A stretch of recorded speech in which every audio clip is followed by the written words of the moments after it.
Greetings, fellow seekers of the sinister and the unexplained. I'm thrilled to have you back in the GrimmNationVault, your haven for tales that send shivers down the spine. In today's video, we're delving into the mysterious depths of the Reddit realm, specifically the chilling subreddit r/LetsNotMeet. Brace yourselves for encounters that linger in the shadows, real-life stories that will make you question the safety of your own surroundings. But before we descend into the darkness, make sure you've subscribed to the GrimmNationVault, hit that like button, and ring the bell to stay updated on all things eerie. Are you ready to unravel the narratives that Reddit dares to share? Let the journey into the unknown begin. Armed men outside my front door. I have been a long-time reader of this subreddit, so it is honestly kind of surreal that I now find myself writing about an experience I had very recently. It was a Friday night and I had gone to bed early, as I had work on Saturday morning.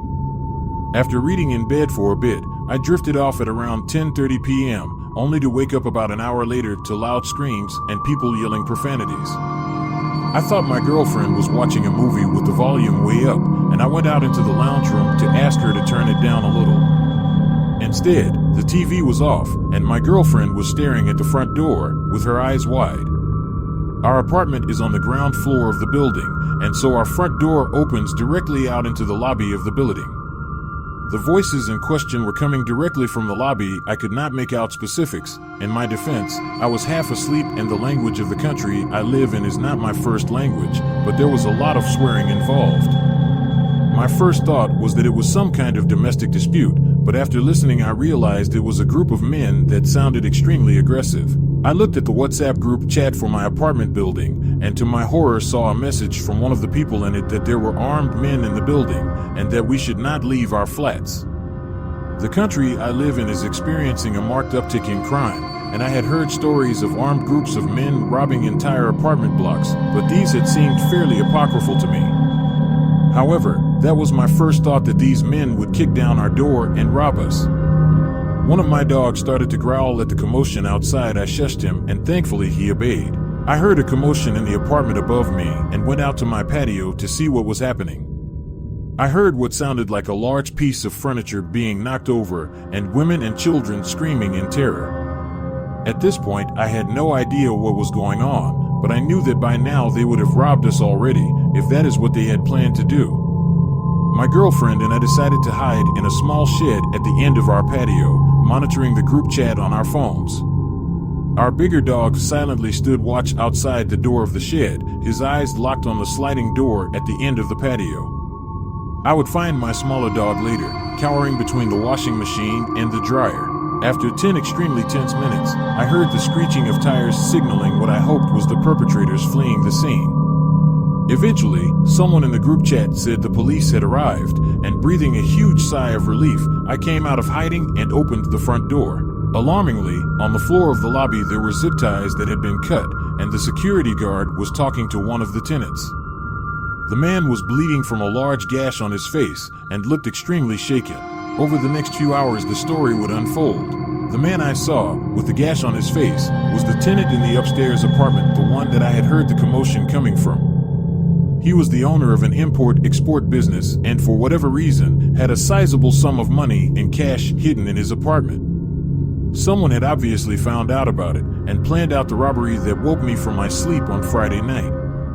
A group of 8 men had followed him into the apartment building's garage and ambushed him as he got out of his car, and judging from the gash on his face, roughed him up a bit.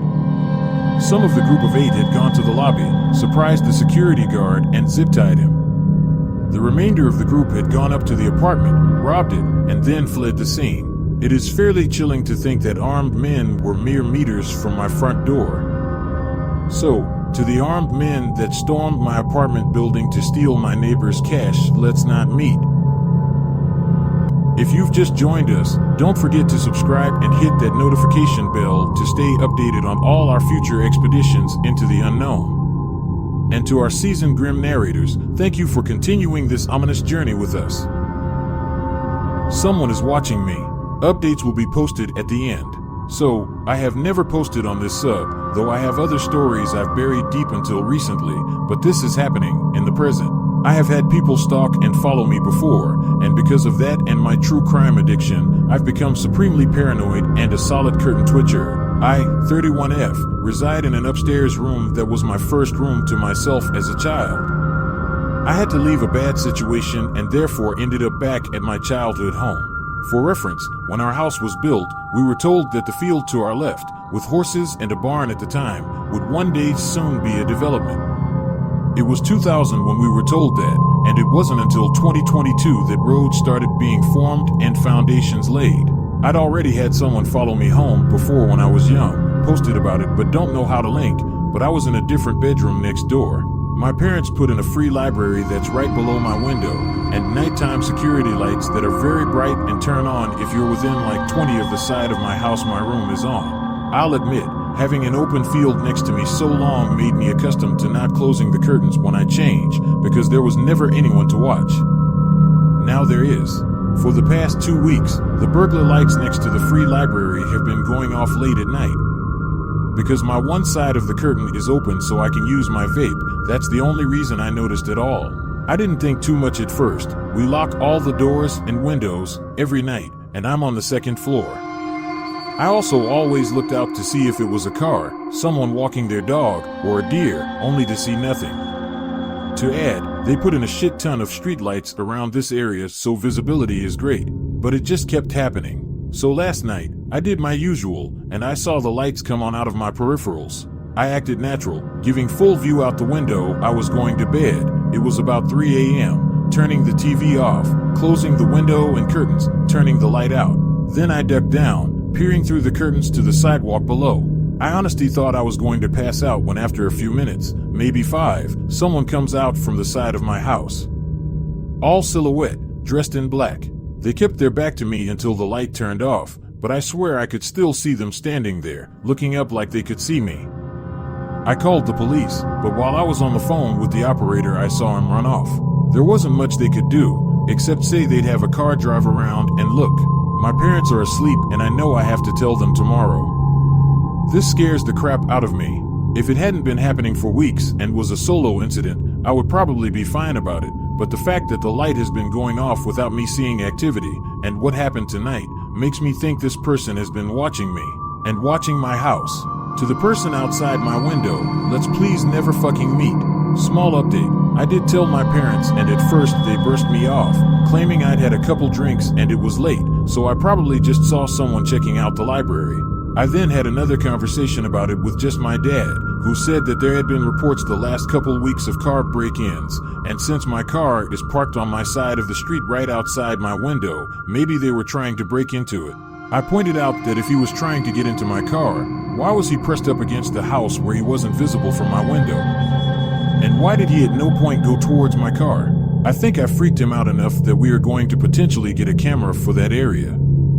Given all the development happening around us, I think it's smart even without this incident. Thank you all for your advice and replies. I'll update here again if anything happens. One user said, time for a couple of exterior surveillance cams, my friend. Also, you mentioned you just left an abusive relationship. Any chance this stalker is a jealous ex? Good luck to you. The op replied, we already have one, but just at the front. I don't think it's a jealous ex, but I left home for very good reason. There are a decent number of people here who at least at one point wanted to do me harm. But it's been 6 years. And not many people know I'm back in town. I'd label it to under 10. And since I was born and raised here, I know a lot of people. Honestly, this is why I didn't want to move back. But rock? Meet hard place. Roommate from hell. Never move in with a man or woman you've never personally known. I got a roommate from hell this way. The man tortured me psychologically when I turned his sexual advances down. Then stole thousands of dollars from me over time, even used my Amazon account to open up an account. He got some of my personal info like social etc. as well. Once I left after calling the cops to help me leave, he showed up at the Apple store I was at just a day after I left. Even though I left to go live on the streets, no family or friends as I was severely abused as a kid, I've been on my own since 14 actually, so I'm accustomed to surviving on the streets for periods of time.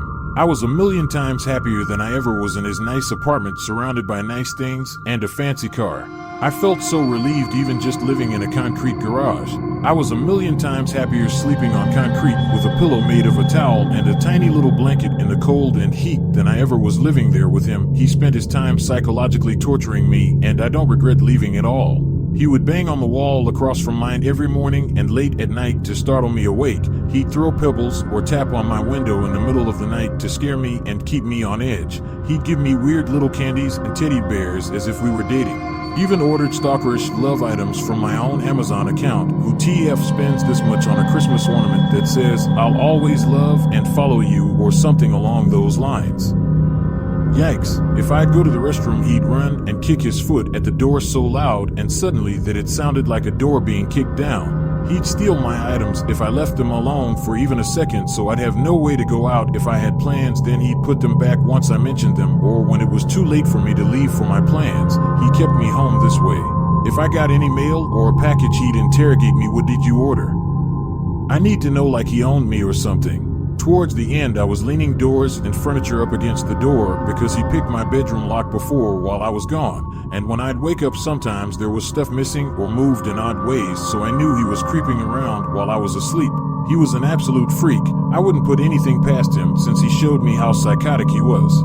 If I was happy or in a good mood, he'd start criticizing and nitpicking at my body, hair, face, behavior, voice, etc., anything he thought I was insecure about. I even developed an ED because he always did this and mocked/laughed at me when I would make or eat food. Anytime I'd leave my bedroom, he would rush out of his room to stand right behind or near me like a weird little dog that follows you around panting. He'd even piss in my hair products, skincare products, vitamins, etc. He'd throw out food I just bought, steal my cash, and even use my debit cards. He even ordered 30-40 plus items off my Amazon account without my knowledge or consent. It was the strangest thing. If anyone else had dealt with this, they'd go insane. I still have trouble believing this stuff happened, as it was just so crazy to even think that someone is that crazy to do this. Let's not meet again.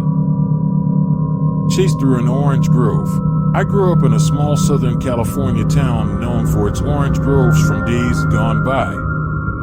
All those groves have been replaced by housing developments and shopping centers now, but there were still quite a few around when I was growing up in the 90s. My friend Johnny and I used to get into all kinds of trouble back then. We were just general miscreants. But there was one time I truly believe we almost became victims of a child predator. If anyone reading this also grew up in the 90s, you know that it was a different era. We'd be out all times of the day, and our parents would have no idea where we were. There were lots of kidnappings back then. I can remember multiple times that I was offered candy or asked by some creep to help him find his cat.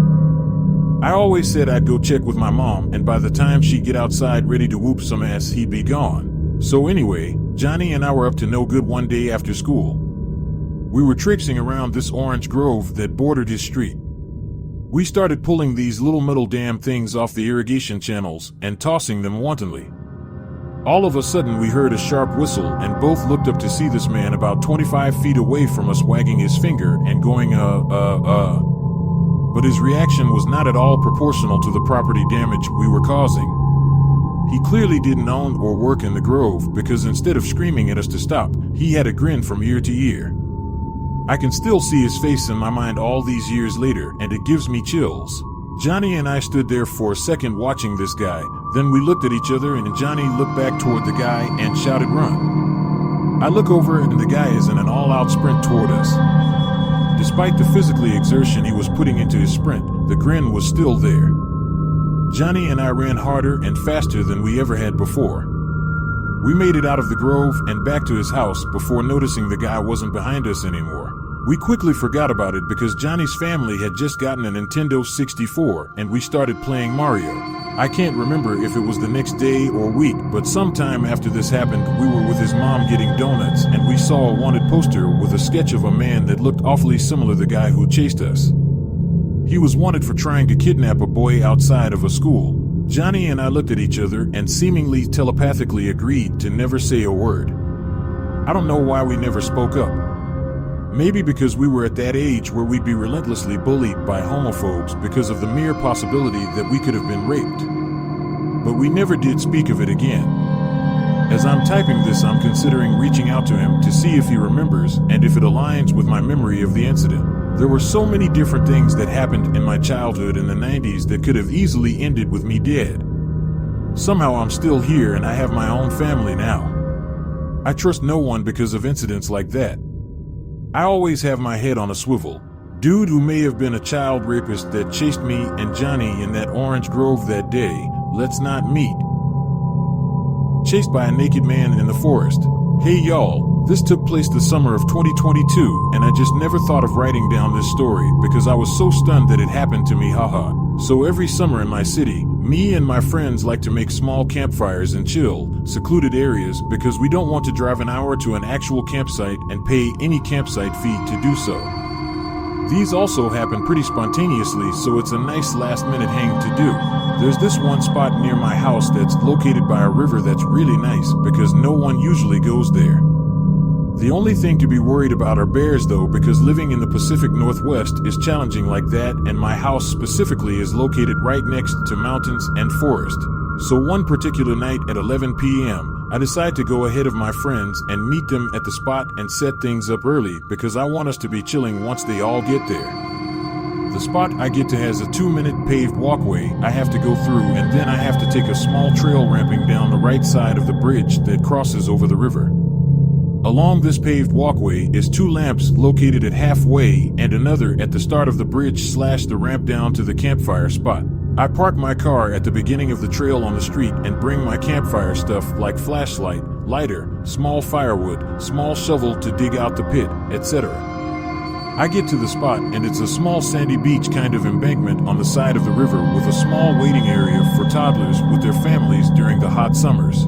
So I set up the chair and I get to digging the pit with only my flashlight illuminating where I'm digging. I'm also just shoveling the sand right next to me, nowhere near the water, but all of a sudden I hear a loud splash.